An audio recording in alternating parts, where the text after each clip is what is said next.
Hello everyone, I am Shomita and welcome to my another new mini vlog. তো তোমরা আগের ভিডিওতে দেখেছিলে যে আমি get ready with me shoot করেছিলাম পুজো দিতে যাওয়ার জন্য, অ্যান্ড আজ আমি শেয়ার করব পুজো দিতে গেছিলাম অ্যান্ড গিয়ে কী করেছিলাম। তো প্রথমেই আমরা রেডি হয়ে বেরিয়ে গেছিলাম পুজোর ডালা কিনতে। একদম মন্দিরের সামনেই থাকে ডালার দোকানগুলো। তো গিয়ে দেখি যে মন্দির এখনও খোলেনি, তাই সঙ্গে সঙ্গে ডালা আর কিনিনি। আর যেহেতু এখানে একটা বড় শিব ঠাকুরের মূর্তি ছিল, তাই জন্য আমরা কিছু ফটো ভিডিও তুলছিলাম।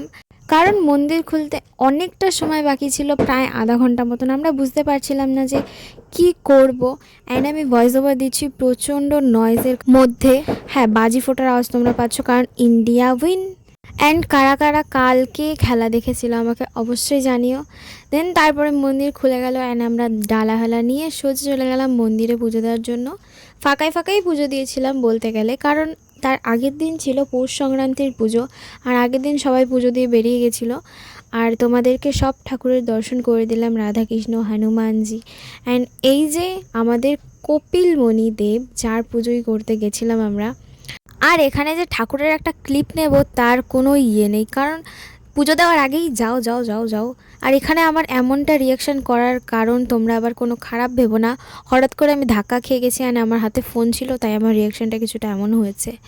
তারপর ভেতরে পুজো দিয়ে ঠাকুরের ফুল নিয়ে সোজা চলে আসি বাইরে শিব ঠাকুরের মাথায় জল দেওয়ার জন্য।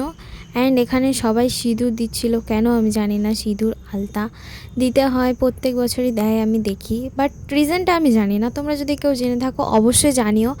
তারপরে সাধুদের কাছ থেকে আশীর্বাদ নিয়ে সোজা চলে যাই ক্যাম্পে। তো চলো, টাটা, বাই।